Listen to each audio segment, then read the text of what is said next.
Hello guys, welcome you all. Hope कि आप सभी अच्छे होंगे और अच्छे से अपनी प्रेपरेशंस भी कर रहे होंगे।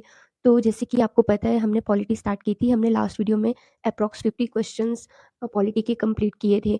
तो इस वीडियो में हम फिर से 50 क्वेश्चंस डिस्कस करेंगे। अगर हम डेली 50 क्वेश्चंस डिस्कस करते हैं तो हमारी पॉलिटी 12 से 15 दिनों में कंप्लीट हो जाती है। तो डेली हम 50 क्वेश्चंस डिस्कस करेंगे। संविधान सभा के प्रारूप समिति की नियुक्ति कब की गई? जो संविधान सभा की प्रारूप समिति बनी थी उसकी नियुक्ति कब हुई थी? तो इसकी नियुक्ति हुई थी 29 अगस्त 1947। आपको ये डेट याद रखनी है। 29 अगस्त 1947 को संविधान सभा की प्रारूप समिति का गठन हुआ था। नेक्स्ट क्वेश्चन है हमारे पास, भारतीय संविधान सभा की प्रारूप समिति के अध्यक्ष कौन थे? 29 अगस्त 1947 में प्रारूप समिति बनी थी और जो प्रारूप समिति बनी थी उसके जो अध्यक्ष थे उनका क्या नाम था? तो प्रारूप समिति के अध्यक्ष थे डॉक्टर बी.आर. अम्बेडकर। ठीक है, डॉक्टर भीमराव अम्बेडकर, जिन्हें संविधान का निर्माता कहा जाता है, वो भारतीय संविधान की प्रारूप समिति के अध्यक्ष थे। फिर हमारे पास नेक्स्ट क्वेश्चन है, संविधान सभा के प्रारूप समिति के सदस्यों की संख्या कितनी थी? अब 29 अगस्त 1947 को प्रारूप समिति बन गई, अध्यक्ष उसके डॉक्टर बी.आर. अम्बेडकर थे। अब उसमें जो टोटल मेंबर्स थे उनकी संख्या कितनी थी? ठीक है, तो उसमें जितने सदस्य थे, कितने थे? 7। इसका राइट आंसर है 7। इसमें टोटल जो मेंबर्स थे वो 7 थे। फिर हमारे पास नेक्स्ट क्वेश्चन है, निम्न में से कौन भारतीय संविधान की प्रारूपण समिति के सदस्य नहीं थे? ठीक है, जो प्रारूप समिति थी उसमें टोटल मेंबर्स कितने थे? 7। और अध्यक्ष कौन थे? Doctor B R. Ambedkar. Doctor B R. Ambedkar उसके अध्यक्ष थे, तो मतलब सदस्य भी होंगे। ठीक है, और गोपालाचारी अयंगर प्रारूप समिति के सदस्य थे। अलादी कृष्ण स्वामी, ये भी प्रारूप समिति के अध्यक्ष थे। तो इनमें से अध्यक्ष कौन नहीं था? तो वो है डॉक्टर राजेंद्र प्रसाद। डॉक्टर राजेंद्र प्रसाद भारतीय संविधान की प्रारूप समिति के अध्यक्ष नहीं थे। तो आपको देखो 7 मेंबर्स मैंने आपको बताया, 3 तो आपको यहीं से याद हो गए कि एक गोपालाचारी अयंगर थे, बी.आर. अम्बेडकर थे, अलादी कृष्ण स्वामी थे। ठीक है, 3 मेंबर्स तो आपको यहाँ से लर्न करने हैं कि हाँ ये तीनों है। फिर हमारे पास नेक्स्ट क्वेश्चन है, संविधान की प्रारूप समिति के समक्ष प्रस्तावना का प्रस्ताव किसने रखा था? जो प्रारूप समिति थी उसके सामने प्रस्तावना का प्रस्ताव किसने रखा था? उनका नाम था जे.एल. नेहरू, जवाहरलाल नेहरू। ठीक है, जवाहरलाल नेहरू ने प्रस्तावना का प्रस्ताव रखा था प्रारूप समिति के सामने। संविधान सभा में सभी निर्णय किस आधार पर लिए गए? ठीक है, जब संविधान सभा बनी थी, ठीक है, उसके बाद ही संविधान का निर्माण हुआ। संविधान सभा में जितने मेंबर्स थे उन्होंने संविधान सभा का निर्माण किया। तो जो संविधान सभा में सारे निर्णय होते थे ना, वो किस आधार पर होते थे? सहमति और समायोजना, एकता और अखंडता, सर्वसम्मति या फिर बहुमत से। ठीक है, जो संविधान सभा में निर्णय होते थे वो सहमति और समायोजना, इसका राइट आंसर होगा, इस आधार पर होते थे। संविधान सभा में उद्देश्य प्रस्ताव किसने प्रस्तुत किया? जो संविधान सभा में उद्देश्य प्रस्ताव प्रस्तुत किया था, वो उद्देश्य प्रस्ताव प्रस्तुत करने वाले कौन थे? जवाहरलाल नेहरू। ठीक है, जे.एल. नेहरू थे। प्रस्तावना को इन्होंने प्रारूप समिति के समक्ष पेश किया था, जवाहरलाल नेहरू ने, और साथ ही इन्होंने संविधान सभा में उद्देश्य प्रस्ताव को भी प्रस्तुत किया था। भारतीय संविधान की संघीय शक्ति समिति का अध्यक्ष कौन था? ठीक है, जो संघीय शक्ति समिति के अध्यक्ष थे उनका नाम भी क्या था? पंडित जवाहरलाल नेहरू। पंडित जवाहरलाल नेहरू ने क्या क्या काम किए थे? एक तो पंडित जवाहरलाल नेहरू ने संघीय शक्ति समिति के अध्यक्ष थे। ठीक है, कौन थे? पंडित जवाहरलाल नेहरू। और दूसरा, इन्होंने प्रारूप समिति के समक्ष प्रस्तावना को पेश किया था। ठीक है, और तीसरा इन्होंने क्या काम किया था कि उद्देश्य प्रस्ताव को संविधान सभा में प्रस्तुत किया था। भारतीय संविधान को अपनाया गया, जो भारतीय संविधान है उसको किसने अपनाया? गवर्नर जनरल द्वारा, भारतीय संसद द्वारा, संविधान सभा द्वारा, ब्रिटिश संसद द्वारा। ठीक है, तो उसको किसने, जब भारतीय संविधान बना था तो उसको सबसे पहले किसने किया था? भारतीय संविधान सभा ने। ठीक है, पहले संविधान सभा ने उसको अपनाया, फिर उसके बाद लोगों ने अपनाया। तो इसका राइट आंसर क्या होगा? डी। भारत को एक संविधान देने का प्रस्ताव संविधान सभा द्वारा पारित किया गया। ठीक है, संविधान सभा ने एक प्रस्ताव पारित किया गया कि अब भारत को एक संविधान देना पड़ेगा, है ना। वो कब किया गया था? 22 जनवरी 1947 को। ठीक है, 22 जनवरी 1947 इसका राइट आंसर है। संविधान निर्मात्री सभा में झंडा समिति के अध्यक्ष थे। ठीक है, जो संविधान निर्मात्री सभा थी उसमें झंडा समिति के अध्यक्ष कौन थे? जे.बी. कृपलानी। ठीक है, इसका राइट आंसर है जे.बी. Kripalani, option C. राष्ट्रीय झंडे की अभिकल्पना को भारत की संविधान सभा में ग्रहण किया गया था। जो राष्ट्रीय झंडा है हमारा तिरंगा, उसकी अभिकल्पना को भारतीय संविधान ने कब ग्रहण किया था? तो ये किया था जुलाई 1947 को। कब? जुलाई 1947, आपको याद रखना है। भारतीय संविधान सभा ने भारतीय राष्ट्रीय ध्वज, मतलब जो हमारा भारतीय राष्ट्रीय ध्वज है, उसकी रूपरेखा को कब अंगीकार किया गया था? मैंने लास्ट क्वेश्चन में बताया था जुलाई 1947। और जुलाई कितने? 22 जुलाई 1947 को। संविधान सभा ने संविधान को अंतिम रूप से किस दिन पारित किया? जो संविधान सभा है उसने संविधान को अंतिम रूप से कब पारित किया था? मतलब जो हमारा संविधान है वो बनकर तैयार कब हुआ था? 26 नवंबर 1949 को। कब हुआ था? 26 नवंबर 1949 को। तो इसका राइट आंसर है ए। संविधान सभा अंतिम रूप से किस दिन आखिरी बार मिली थी? जो संविधान सभा थी, जितने भी टोटल मेंबर्स थे, वो लास्ट टाइम किस दिन मिले थे? तो आखिरी बार वो मिले थे 24 जनवरी 1950 को, क्योंकि 26 जनवरी 1950 को तो हमारा संविधान लागू भी हो गया था। तो वो मिले कब थे? लास्ट जो बैठक हुई थी उनके बीच में, वो हुई थी 24 जनवरी 1950 को। संविधान सभा के कितने उपस्थित सदस्यों ने संविधान पर हस्ताक्षर किए? जब संविधान बनकर तैयार हो गया, फिर लागू होने की बारी आई थी, तो उस टाइम संविधान जो हमारा बना था, उस पे कितने लोगों ने सिग्नेचर किए थे? 287, 289, 262, 284। तो इसका राइट आंसर है हमारे पास 284। 284 लोगों ने उस संविधान पर उस टाइम हस्ताक्षर किए थे। संविधान सभा द्वारा अंतिम रूप से पारित संविधान में कुल कितने अनुच्छेद और अनुसूचियाँ थी? ठीक है। आपको पता होगा कि हाँ, जब भी हमारा संविधान बना था, जब भी हमारा कॉन्स्टिट्यूशन बनकर तैयार हो गया था, तो उसमें कितने आर्टिकल थे? 395 आर्टिकल थे। और कितने शेड्यूल थे? 8 शेड्यूल थे। ठीक है, तो इसका राइट आंसर होगा बी, 395 अनुच्छेद और 8 अनुसूचियाँ थी। लेकिन बाद में जो ये 8 अनुसूचियाँ हैं, अब ये बढ़कर फिर बाद में इसमें 4 और अनुसूचियाँ बढ़ी। अब टोटल कितनी अनुसूचियाँ हैं? अब टोटल है हमारे पास 12 अनुसूचियाँ। संपूर्ण भारतीय संविधान के निर्माण में संविधान सभा को कितना समय लगा? ये जो भारतीय संविधान है उससे पूरा बनने में कितना टाइम लगा था? तो उसे बनने में लगा था 2 वर्ष 11 माह और 18 दिन। कितने? 2 वर्ष 11 महीने और 18 दिन। ये बहुत इंपॉर्टेंट क्वेश्चन है कि हमारे संविधान को बनने में कितना टाइम लगा था। तो आपको याद रखना है 2 वर्ष 11 महीने और 18 दिन। किस दिन से संविधान सभा का अंतरकालीन संसद के रूप में आविर्भाव हुआ? तो ये हुआ था 26 जनवरी 1950 को, जब हमारा संविधान बनकर तैयार हुआ था, उसी दिन हुआ था। जिस संविधान सभा द्वारा भारत के संविधान का अधिनियमन किया गया, उसके सदस्य कौन थे? कि जो संविधान सभा मतलब भारत की संविधान सभा का संविधान सभा था, जिस जिस संविधान सभा द्वारा भारत के संविधान का अधिनियमन किया गया, उसके सदस्य कौन थे? तो वो कौन थे? विभिन्न प्रांतों का विधान सभा द्वारा नामित। इसका राइट आंसर हो जाएगा हमारे पास ए। नेक्स्ट है जी, भारत के लिए संविधान सभा की रचना हेतु संविधान सभा का विचार निम्न में से सबसे पहले किसने प्रस्तुत किया?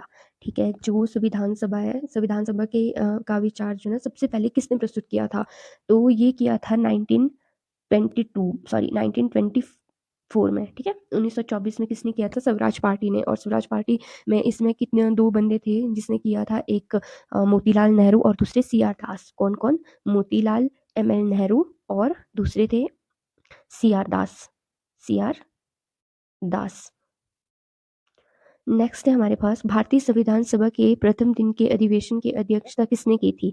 मतलब जब संविधान सभा का प्रथम अधिवेशन हुआ था, मैंने आपको बताया था कि संविधान सभा का प्रथम अधिवेशन कहाँ हुआ था? दिल्ली में। और कब हुआ था? 9 दिसंबर 1946 को। तो कह रहा है कि जब 9 दिसंबर 1946 को अधिवेशन हुआ था, तो उसकी अध्यक्षता किसने की थी?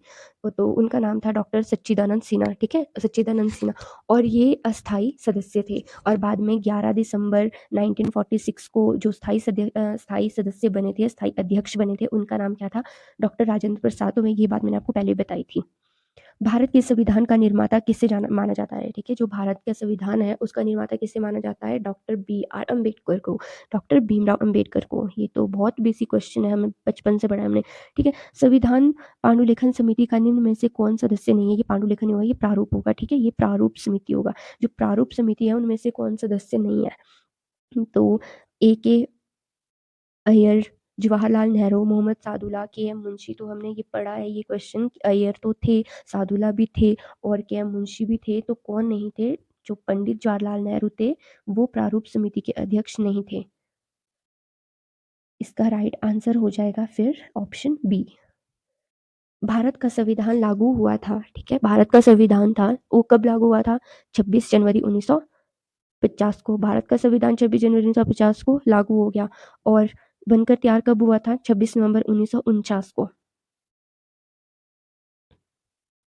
संविधान को 26 जनवरी के दिन लागू करने का निर्णय इसलिए किया गया क्योंकि यह एक शुभ दिन था। 1942 में भारत छोड़ो आंदोलन प्रारंभ किया गया। कांग्रेस ने इस तिथि को 1923 में स्वतंत्रता दिवस के रूप में मनाया था, या फिर इनमें से कोई नहीं, ठीक है। जो हमारा संविधान है वो 26 जनवरी को ही क्यों लागू हुआ, जबकि हमारा संविधान जो है वो तो 26 नवंबर 1949 को बनकर तैयार हो गया था। फिर वो 26 जनवरी को क्यों लागू हुआ? क्योंकि कांग्रेस ने इस तिथि को 1930 में स्वतंत्रता दिवस के रूप में मनाया था, ठीक है। कांग्रेस ने 26 जनवरी 1930, ठीक है, 26 जनवरी 1930 को कांग्रेस ने स्वतंत्रता दिवस के रूप में मनाया था। इसलिए जो भारत का संविधान है वो 26 जनवरी 1950 को लागू हुआ, जबकि वो बन गया था 26 नवंबर 1949 में, लेकिन लागू हुआ 26 जनवरी 1950 को। भारतीय संविधान सभा में महिला सदस्यों की कुल संख्या कितनी थी? ठीक है, जब भारतीय संविधान सभा थी उसमें टोटल नंबर ऑफ वुमेन कितना था? वो थी 15। कितने थे? 15। उसमें 15 महिलाएं थी और बाकी सारे उसमें मेल थे, बाकी सब पुरुष थे, ठीक है। नेक्स्ट है, संविधान सभा में सभी निर्णय किस आधार पर लिए गए? बहुमत, सर्वसम्मति, सहमति और समायोजना, एकता और अखंडता। तो ये क्वेश्चन हमने पहले भी किया था कि सहमति और समायोजना से किया गया था। भारतीय संविधान के किस भाग को उसकी आत्मा की आख्या प्रदान की गई है? जो भारतीय संविधान है, ऐसा कौन सा पार्ट उसमें, भारतीय संविधान में ऐसा कौन सा पार्ट है जिसे कि इसकी सोल कहा जाता है, ठीक है। सोल ऑफ कॉन्स्टिट्यूशन किसे कहा जाता है? तो ये कहा जाता है प्रस्तावना को, ठीक है। किसको? प्रस्तावना को, प्रियम्बल को। और राज्य के नीति निर्देशक सिद्धांत ये है कौन से आर्टिकल में है? ये है 51, सॉरी। तो इसका राइट आंसर क्या है? प्रस्तावना। और साथ ही जो मौलिक अधिकार है, हमारे फंडामेंटल राइट्स हैं, उन्हें कहा जाता है लॉ ऑफ मैग्ना कार्टा, ठीक है। प्रस्तावना को कहा जाता है संविधान की आत्मा, और जो मौलिक अधिकार है उससे कहा जाता है, ये पार्ट 3 में आता है, ठीक है। टोटल कितने पार्ट्स हैं हमारे कॉन्स्टिट्यूशन में? 22, और ये आता है थर्ड पार्ट में। जो थर्ड पार्ट है, थर्ड पार्ट को कॉन्स्टिट्यूशन में कहा जाता है लॉ ऑफ मैग्ना कार्टा। तो इसका राइट आंसर तो क्या होगा? आत्मा कहा जाता है प्रस्तावना को। संविधान निर्माताओं ने किस पर विशेष ध्यान दिया था? नीति निर्देशक तत्व पर, प्रस्तावना पर, मौलिक अधिकार पर, मूल कर्तव्य पर। जो संविधान निर्माता थे, संविधान बनाने वाले जो संविधान सभा में मेंबर्स थे, उन्होंने बहुत ध्यान दिया था किस पे? प्रस्तावना पर, प्रियम्बल पर। तभी तो इसे आत्मा कहा गया है, संविधान की आत्मा, और इस पर बहुत ध्यान दिया गया है। भारत में जनप्रिय संप्रभुता है क्योंकि भारत के संविधान में प्रस्तावना शुरू होती है इन शब्दों से। आपने भारत की प्रस्तावना, आपने प्रियम्बल पढ़ी होगी, तो वो कहाँ से स्टार्ट होती है? हम भारत के लोग। कहाँ से? हम भारत के लोग। तो इसका राइट आंसर क्या होगा? ऑप्शन डी, हम भारत के लोग। भारत को गणतंत्र क्यों कहा जाता है? ठीक है, जो हमारा इंडिया है उसको गणतंत्र कहा जाता है। तो गणतंत्र किस लिए कहा जाता है? इसकी विधानमंडलों की अधिकतम संख्या जनता द्वारा प्रत्यक्ष चुनी जाती है। यह राज्यों का एक संघ है। भारतीय नागरिक मूलभूत अधिकारों का उपयोग करती है। यहाँ राज्य का प्रमुख निर्धारित अवधि के लिए निर्वाचित होता है। तो इसका राइट आंसर क्या होगा? भारत को गणतंत्र कहा जाता है। क्यों? क्योंकि यहाँ राज्य का प्रमुख निर्धारित अवधि के लिए निर्वाचित होता है। जैसे हमारे पास प्रधानमंत्री है, तो उनका कार्यकाल कितना होता है? 5 साल का। 5 साल के बाद फिर से इलेक्शन होते हैं और फिर दोबारा प्रधानमंत्री बनेंगे। और यही सेम चीज़ राष्ट्रपति के साथ होती है, 5 साल बाद दोबारा चुनाव होंगे। इलेक्शन के बाद जो दोबारा प्रेसिडेंट या फिर जो दोबारा पीएम बनेगा, वही हमारा नेक्स्ट पीएम होता है। तो इसका है एक धर्मनिरपेक्ष राज्य, हिंदू राष्ट्र, हिंदू मुस्लिम राष्ट्र, इनमें से कोई नहीं। तो भारत क्या है? भारत एक धर्मनिरपेक्ष राष्ट्र है, ठीक है। धर्मनिरपेक्ष का मतलब होता है कि यहाँ पर जो चाहे, धर्मनिरपेक्ष का मतलब होता है कि यहाँ पर जो राज्य है, जो सरकार है, वो किसी भी धर्म को नहीं मानेगी, और जो हम इंडियंस हैं वो चाहे तो किसी भी धर्म को अपना सकते हैं। सरकार किसी के भी धर्म में कोई दखल-अंदाज़ी नहीं करेगा। जिसको जो धर्म अपनाना है, किसी धर्म का प्रचार करना है, वो आराम से कर सकता है। तो भारत क्या है? एक धर्मनिरपेक्ष राष्ट्र है। धर्मनिरपेक्षता का अर्थ है राज्य सरकार सभी धर्म के खिलाफ, राज्य सरकार द्वारा एक धर्म को स्वीकार, राज्य सरकार द्वारा किसी धर्म को स्वीकार नहीं, ठीक है। तो इसका राइट आंसर क्या हो जाएगा? राज्य सरकार द्वारा किसी धर्म को स्वीकार नहीं करना। राज्य सरकार किसी धर्म को स्वीकार नहीं करेगी, और वो हमें, जैसे हम इंडियंस हैं, चाहे मैं हूँ, चाहे आप हो, अगर मैं चाहूँ कि मैं हिंदू हूँ और मैं हिंदुइज्म को मानूँ, तो वो मेरी खुद का पर्सपेक्टिव है कि मैं कौन सी चीज़ मानती हूँ। इसमें जो हमारी सरकार है वो कोई दखल-अंदाज़ी नहीं करेगी। उसको इससे कोई मतलब नहीं है कि आप कौन-सा धर्म मानते हो और कौन-सा धर्म नहीं मानते हो। तो इसका राइट आंसर होगा सी। भारत एक धर्मनिरपेक्ष राज्य है, इसका मतलब है, ठीक है, वही सेम बात हो गई कि भारत एक धर्मनिरपेक्ष राज्य है, तो इसका मतलब क्या है? किसी निश्चित धर्म का समर्थन नहीं करता। ये बात सही है कि जो राज्य है वो किसी भी निश्चित धर्म का समर्थन नहीं करता है। धर्म विरोधी नागरिकों का समर्थन करता है? बिल्कुल नहीं। अल्पसंख्यक समुदाय के धर्म का समर्थन करता है? बिल्कुल नहीं। किसी को समर्थन नहीं करता है। बहुसंख्यक समुदाय के, फिर चाहे अल्पसंख्यक हो, बहुसंख्यक हो, धर्म विरोधी हो, कोई भी हो, वो किसी भी धर्म को समर्थन नहीं करता है। तो इसका राइट आंसर क्या होगा? Option A. निम्नलिखित में से वे दो शब्द कौन से हैं जिनका समावेशन 42वें संशोधन द्वारा संविधान की उद्देशिका में किया गया है? ऐसे कौन से दो कहते हैं कि ऐसे कौन से दो शब्द हैं जो पहले हमारे संविधान में नहीं थे, लेकिन जब 42वां संशोधन हुआ, जब कॉन्स्टिट्यूशन अमेंडमेंट 42वां हुआ, तो उस टाइम वो हमारी उद्देशिका में शामिल किए गए। तो ऐसे कौन से दो शब्द हैं? समाजवादी और धर्मनिरपेक्ष, ठीक है। इसका राइट आंसर क्या हो जाएगा? सी। और जो 42वां संविधान संशोधन है, ये कब हुआ था? 1974 में।